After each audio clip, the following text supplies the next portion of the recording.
This is video number 3 in our Axis and Allies 1914 edition game, and we are at the start of turn 2, beginning of course with the dual monarchy of the Austria-Hungary Empire. I will just do the movements phase first so you can see clearly what we're doing. The guys up here in Galicia, there's approximately 23 infantry are moving in, 5 of them coming from Romania, and 4 artilleries. We're keeping some of the guys in Romania back because there is a threat from Sevastopol. We don't really want to just leave it as a walk-in, and we're not really sure whether Sevastopol are going to reinforce the Ukraine or whether the Ukraine will survive quite an onslaught there. The elders of the Habsburg throne will be mighty unhappy with the Italians, because as you remember from last time, in the Adriatic Sea was an Italian fleet attacking the Austria-Hungary, and Austria-Hungary lost badly. That will be incorporated into the buy.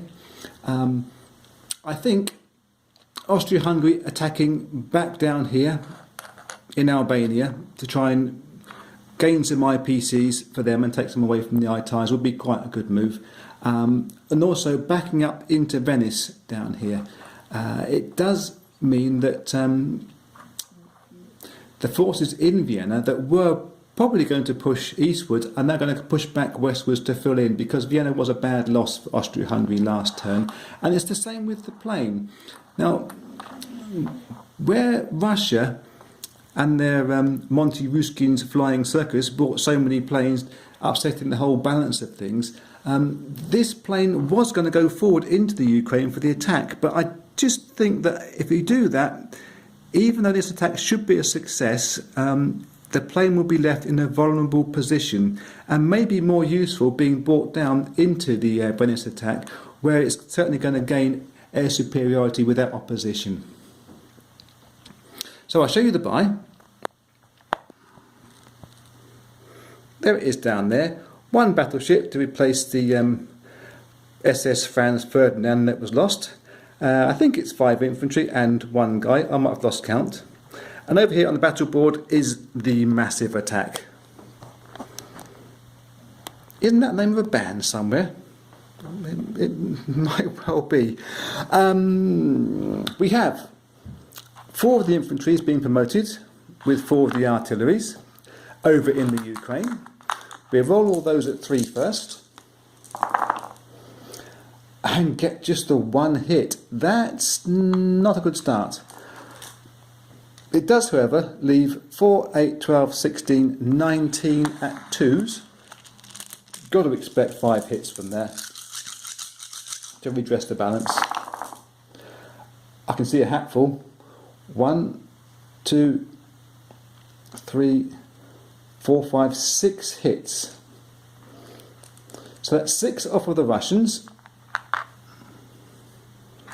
plus the 1 from the artillery onslaught. In reply, we got 4 of these oversized dice because we actually ran out of dice. There's so many in this opening skirmish. So we take 4 that haven't been rolled, plus all their infantry. They all defend at 3.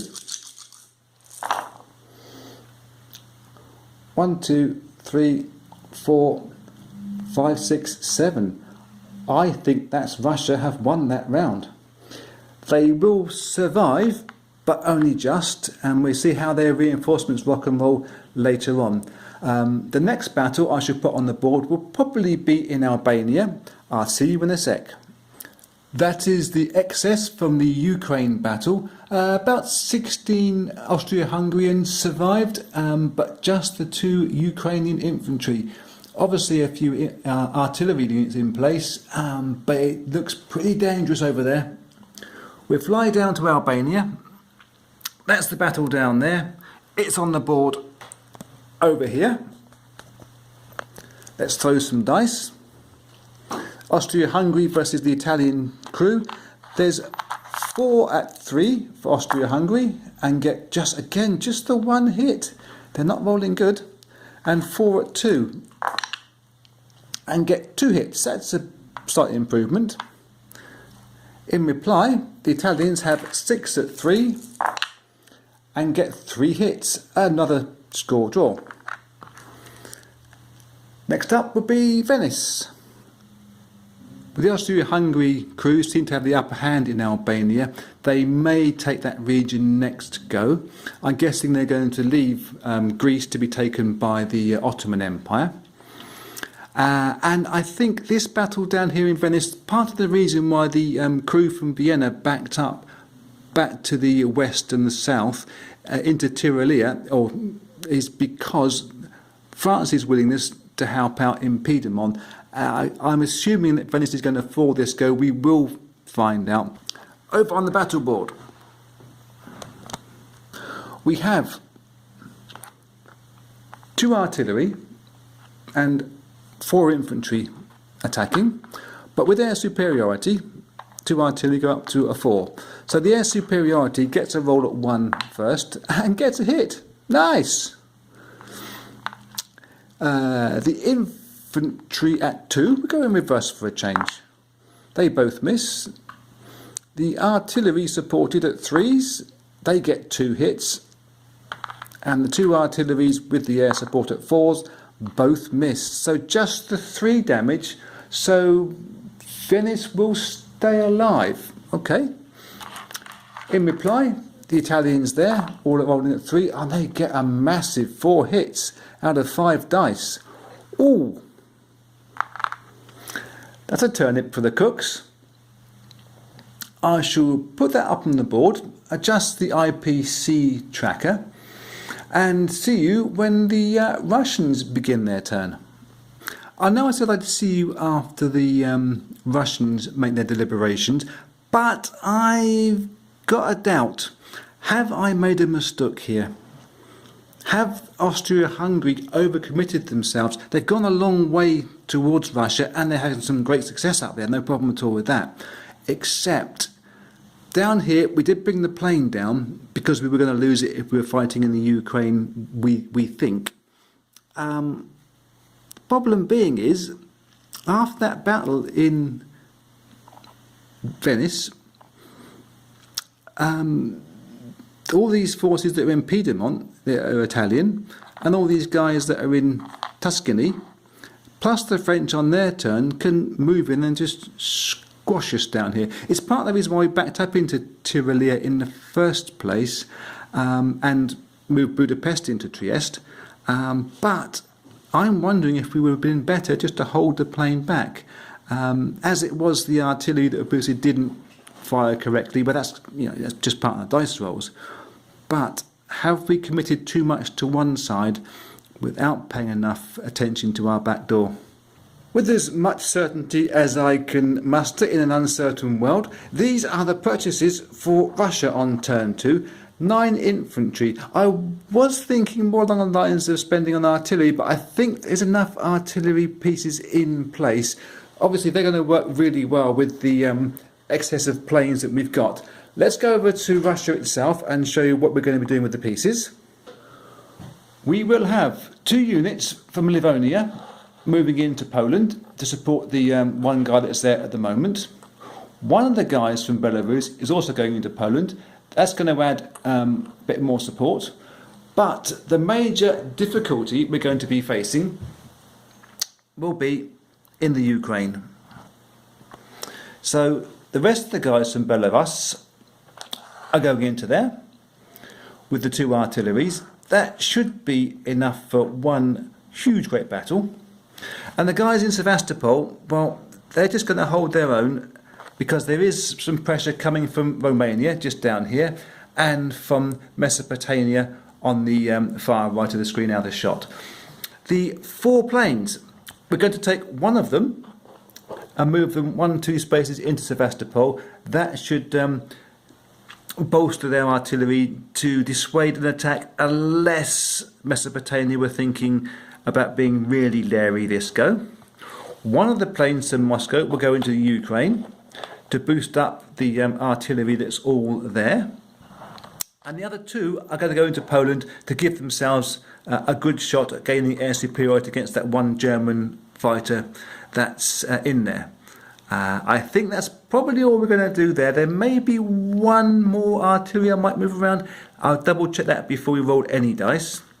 And the last piece of movement we're going to make will be the ships coming out from their harbour port in Sevastopol. They're going to risk running the gauntlet of mines in Sea Zone 20 and get themselves down into the Med to help out this slightly stricken Italian battleship that's going to be chased by the Austria-Hungary on the next go if we don't do something to help them out. See you when the first battle is on the board. We are ready to rock and roll. That is the lineup of pieces in the Ukraine. It looks bad for the Russians there. It looks even worse on the battle board.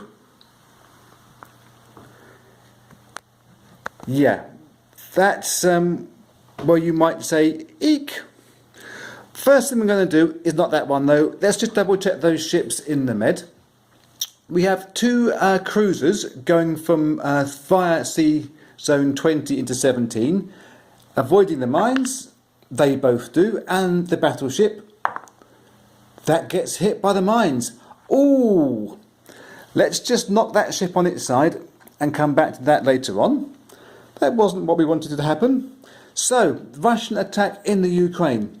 They have air superiority, so therefore their 6 artillery get promoted up to 4s, and 6 of their infantry get promoted to 3s. Let's hope for a good roll for Russians for their sake. 1 dice from the plane, it gets a miss. One of the weakest infantry units on its own misses the board entirely. Let's get that again. It misses. And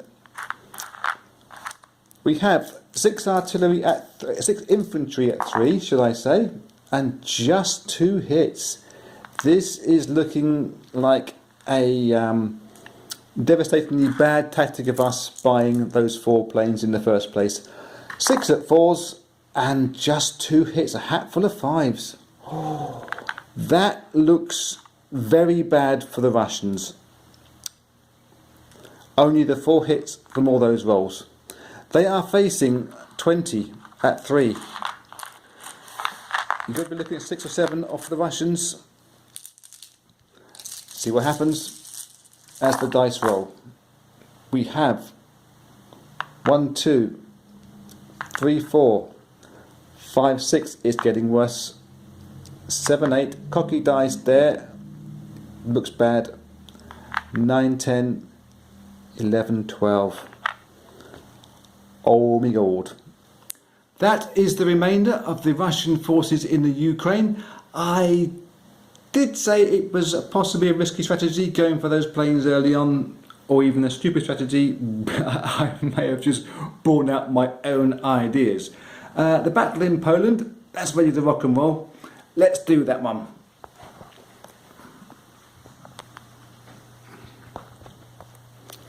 On the board are the contestants. We have to do the air battle first. 2 Russian planes are rolling at 1s and 2s, and they get a hit. So immediately the German defending plane is hit. It doesn't get a hit back, so the 2 Russian planes survive. That's good for them. With their air superiority, the 4 artillery get promoted. With the artillery, therefore, infantry get promoted. So, we do it the proper way round this time. 4 artillery rolling at 4s and get 2 hits. 3 of the infantry, rolling at 3s. They get 2 hits. It's a better roundup in Poland. The Ukraine strike was pretty terrible. And the 2 planes getting at 2s, they don't get any hits. That will be 4 for the Germans. In reply, 8 dice from Germany. Ooh, 7 hits. That is not good. If you're Russian, that is. That's a position over in Poland at the end of that turn. They did give up on one of their planes. It was a bad idea. If it had worked, it had been a brilliant idea. Certainly Ukraine's first roll was well under-rolled by the Russians. That's going to happen, but yeah, on balance, yep, I was dumb in doing that. The Russian ship that is injured down here in C-Zone 17, that can make use of the Italian port, where we are playing with the errata correction rules in this game. Next up will be Germany. I'm guessing they're going to go towards France, they're going to go towards Moscow. Look out both sides. These are the purchases ahead of Germany's turn 2 manoeuvres. We have 1, 2, 3, 4, 5, 6, 7 infantry, 3 artillery and 1 fighter, just about wiping out the whole of the Bundesbank. Let's fly over to Germany and I'll show you some of the thinkings.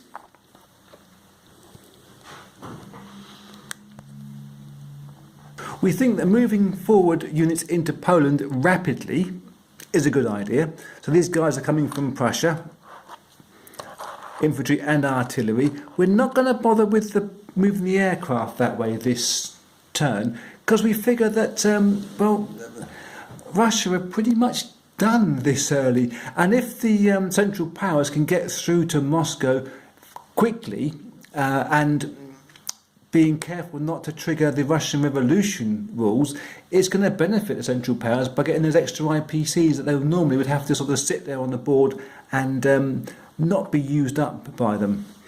Obviously, figures in Berlin are going to move into Prussia, and down in the French area of battle, we have units moving from the Ruhr into Alsace and from Ruhr into Belgium, and the guys from Kiel can fit themselves in. It's just going to be enough infantry to trigger a battle. They probably won't be able to finish it off, and the 2 aircraft are going to come down. They're going to drop into the Ruhr region, but Alsace is not going to attack Lorraine this turn. We figure that Lorraine's going to be a little bit too tough with their air power because these planes can't get through, so they're going to sort of do a holding role for the moment. But the Belgian attack will take place and the Holland attack will take place. The German fleet are going to remain in C-Zone 9. Obvious thought was to bring them back into C-Zone 10 and repair the battleship, but there's no real threats around, and being in C-Zone 9 is a right pain in the bottom for Britain. I'll shuffle things around on the board, get it all looking pretty, and we'll roll the first attack. Well, here's the battle for Poland. It was barely worth even putting on the board. You can see how overwhelming the odds are with the Russians' tactic of buying fighters in that first round. We kind of roll it anyway because that's in the rules. If you didn't have rules, where would you be? France. So 6 of the infantry get promoted up with their artillery support. So the first thing that the Germans are going to do is roll 12 at 3s. And there's a whole hat full of hits there. I'm not even going to bother counting them. The Russians have been entirely wiped out. We can do their replies. It is important who they shoot back at. Their 1 plane hits at 2. I guess a hit. Well done, you sir. And their artillery at 4 with the hit support. Another one. Can their defending infantry make a hat trick? It can. Wow. 3 runs. Okay. That's what Poland looks like after the skirmish. There's about 7 infantry and artillery there, so the Germans look good for rolling through to at least Belarus next turn. We're going to be down in Holland, as you can see. 1, 2, 3, 4, 5, 6 German infantry versus 3 French and 1 artillery that's in there for the 2 IPCs that it gains. It's on the board, ready to go. I'm going to remove those dice. They were the dice that the Russians just rolled 3 at 1. They won't do that again. We'll choose some fresh ones. So the Germans 6 at 2 with no support, and they get just the 1 hit. Ooh, okay. It was going to be sticky there, but expecting more than that, weren't we? In reply, the French forces get 4 hits. Ooh, Oh, that wasn't on the cards. It will be in 1 second though. I guess we have to say well done to the Hollish people over in Holland. Next up is the battle in Belgium. It's a slightly more tighter affair. The infantry, Germans outnumber the French by just the 1, but it's the artillery. They have 5 versus 2 there. So on the battle board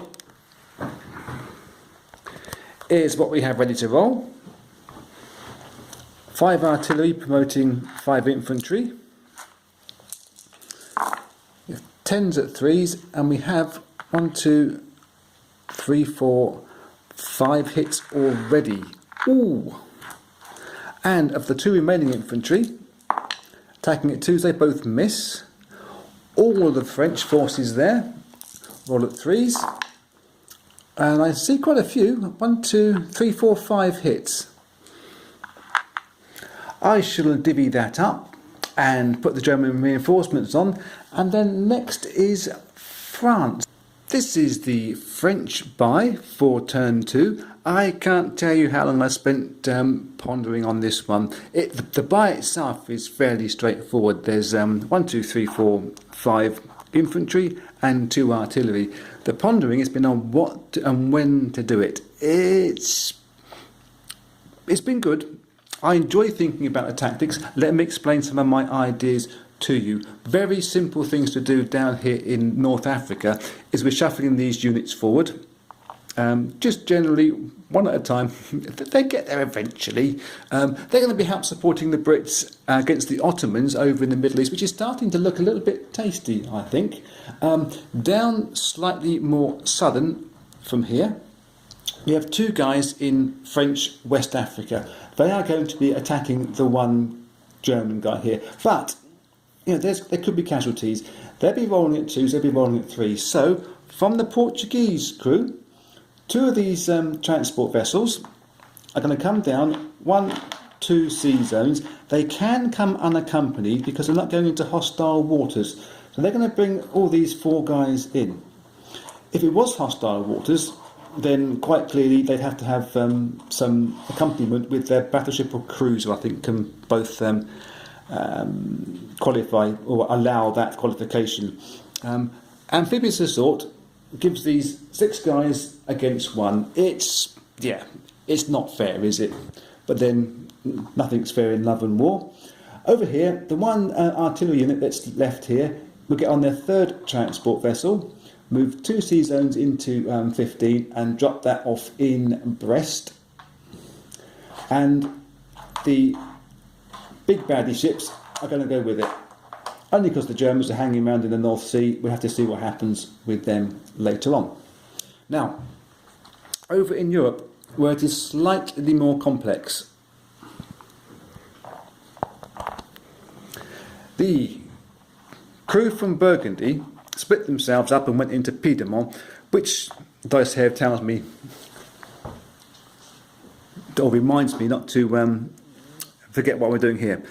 They could go in to Venice and have a little pop at the Austria-Hungary's there, but there's only 3 guys, or 2 plus the artillery unit, and they are facing a very similar attack plus the plane, and well, we're there as backup. Let the Italians sort that out. The French are there for a very good reason. They can also be taken by one of the transport vessels at a certain point in time from Piedmont and be shot around to North Africa if we need them there eventually. Now, the other idea was over here in Belgium. France aren't strong there. I thought about shuffling units around, move 6 in, move 6 across. That would leave Lorraine quite weak, and the Germans do have quite a lot in Alsace coming forward, plus their planes. So you're giving yourselves 2 semi-strong regions. I'd prefer to have 1 strong region, which would be moving the Burgundy crew into Lorraine. That's quite simple. That gives that a nice strong bulk. There's no Germans in there, so there's no battle on this turn. That won't last long, I'm damn sure. The guys from Belgium, we can retreat them back into Picardy because a guy is already here. He was there from previous.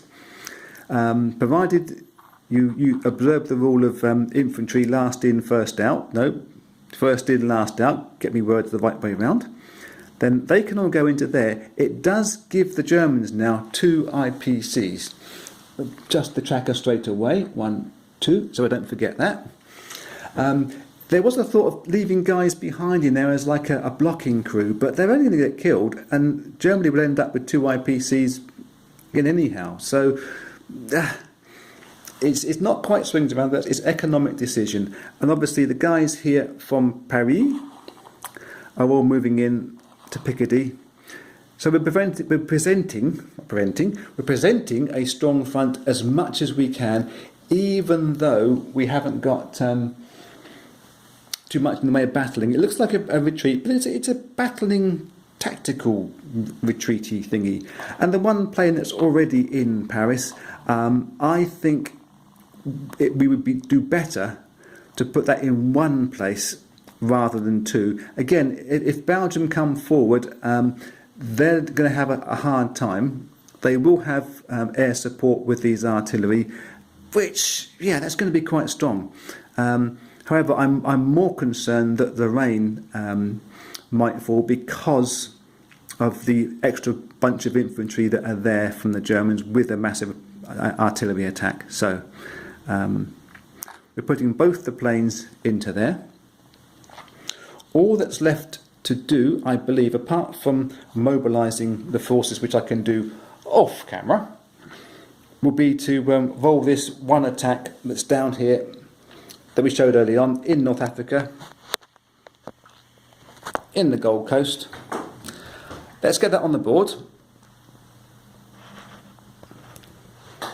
It's very simply one German going Mein Gott, etc.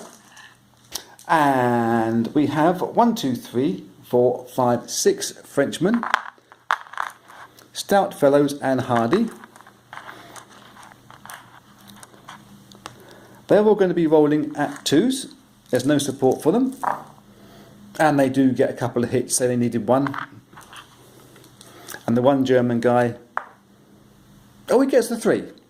He gets 1 hit too. So the Gold Coast is going to be returned to British control, albeit by the French. Thank you very much, monsieur. And I shall adjust the board, put on the reinforcements into Paris, and see you in video number 4. Be good.